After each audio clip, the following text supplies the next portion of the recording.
This is video module 2 of the NEISD Adult Education New Teacher Training Series. Welcome back. I hope you were able to complete the exit ticket activity for video module 1. It's also my hope that this video will give you even more information about teaching in our program. We're moving on. The agenda for our time together in this video is to discuss more about the processes and procedures of our program.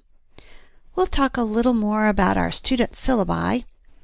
There'll be a brief discussion about teams, and I'll be sharing some information about professional development in general and about the PD that is required as you begin your time with us. Let's start with talking about our classes. The class size varies, but if your student attendance falls below 10 students for 3 consecutive days, there is a real risk of our closing that class. You need to remind your students of that fact from day 1 and frequently during the term. Teachers are responsible for student attendance. There are several ways to encourage the students to have regular attendance, and one way is to encourage the students to encourage each other. Use the buddy system and encourage the buddies to text or call each other when they must be absent. Have a table monitor maybe. Contact your students with the Remind texting system. If a student has been absent for more than 2 days, you must contact and record the reasons for their absence. See your SmartBook for the call log. If you have trouble getting a response or making progress, refer the issue to Shelley or Larry. By now, you've heard me ramble on using lots of things that sound like an exercise with the alphabet. Maybe it would be a good idea to let you in on our vocabulary and acronyms. Look in your SmartBook for a long list of acronyms to use as a reference for conversations to come. Although we've done our best, I'm sure that we have left some acronyms out, so prepare to add to this list as time goes by. Our current class schedule looks like this. Classes are held Mondays and Wednesdays or Tuesdays and Thursdays. We have morning classes from 8:30 to 11, afternoon classes from 12 to 2:30, evening classes from 6:30 to 9. You are expected to arrive at least 15 minutes prior to the start of class and remain in the classroom for the duration of the class time. Although much of this goes without saying, it's good to be reminded that teachers should not fraternize with the students outside of class. Do not touch minor students or allow adult students to touch or fraternize with minor students.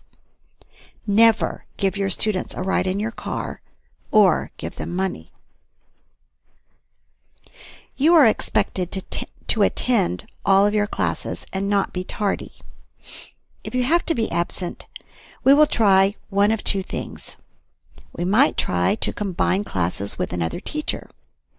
The teacher receiving the extra students will be able to log an extra 1.25 hours for teaching that combined class. If it's not possible or practical to combine classes, we can get a sub for a teacher. Call me, Karen Condit, if you will be out, and together we'll decide on the best course of action. Do your best to call as far in advance of your absence as possible. You may remember me mentioning progress testing. This is just a quick word about that very important assessment.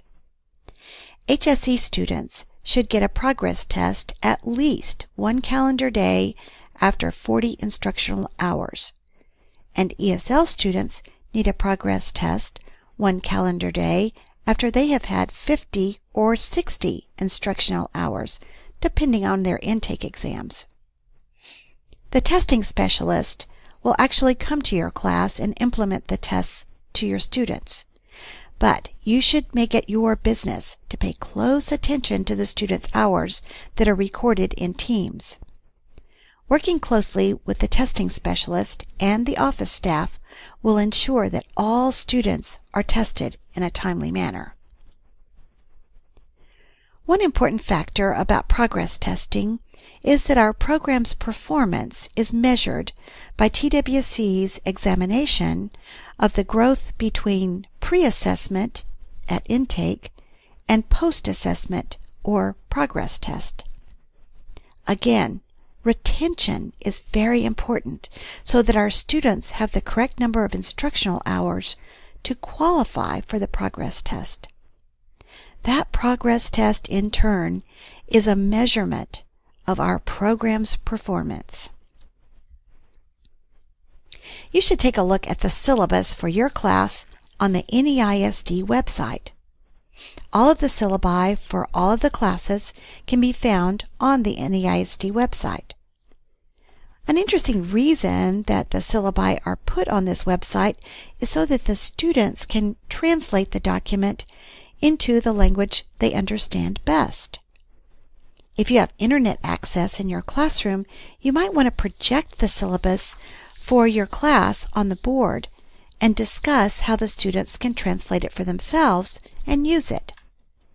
This would be a great beginning activity for the first day of class.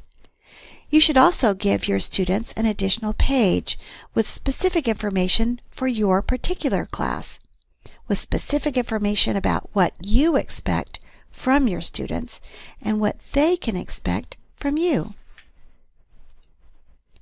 Now a word about TEAMS.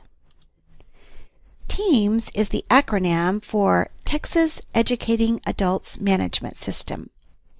This is the database that contains a huge amount of information about each of our students and is the place where we can track contact hours and assessment data.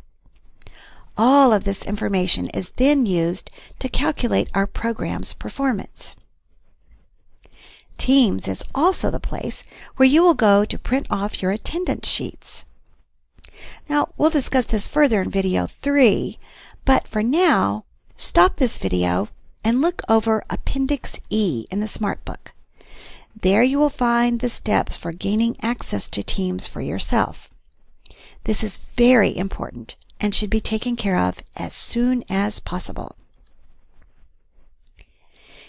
Here is a list of professional development that is required by TWC. Please try to take care of this within the first 30 days of your employment. Please note that the FERPA, along with your P41, are your tickets to getting access to TEAMS. Both of these things can be found on the TWC website. You can find the web address in your SmartBook. Here's a quick summary for what you need to do. The PD portal is where you will go to do your PII, Goal-Driven Learning, Understanding Adult Learners, and Learning Principles. The TWC website will be where you will complete what you need to do for your TEAMS account. On this website, you will do your FERPA training and get your your P41. Please refer to Appendix E in the SmartBook for the location of all of these PDs. This is a good time for me to mention that you need to alert Shelley Sievers when you have completed professional development. Send her an email with a copy of the certificate or reflection attached, or fill out a PD attendance form and get it to her. A copy of this form can be seen in Appendix D of the SmartBook. How do the students end up in your class? Well, for ESL students, it all begins with an information session. This is very much like an orientation because the students learn about our program through interpreters and fill out their registration form. This is also, at this information session, the place where they will learn about the initial testing process. The ESL students will come back after their info session to take the TABE Class E tests or the BEST Plus tests. At the end of their testing, they will get their class assignments. The HSE students will begin with 4 hours of testing. They take the TABE tests, receive a brief orientation, and then get their class assignments. I mentioned earlier that taking the progress test is very important. One more reason for student retention is for students to have enough hours to take their progress test. Note that HSE students need to have over 40 hours of class time before a progress test, and ESL students need over 50 or 60 hours of class time before testing. The exact number of hours for ESL students depends on the initial battery of tests the student took to get into the program. Also notice that the students will be given a progress test in the area of their domain of significance, or their DOS. This is typically the area that they received the lowest score during their intake tests. Time for the exit ticket. Name one form you fill out before requesting the access to Teams. Name 2 things in this video that you think you can use in a class. And list 3 questions that you have as a result of watching this video. After you finish your exit ticket activity, you will see me in video module 3. Thanks for watching.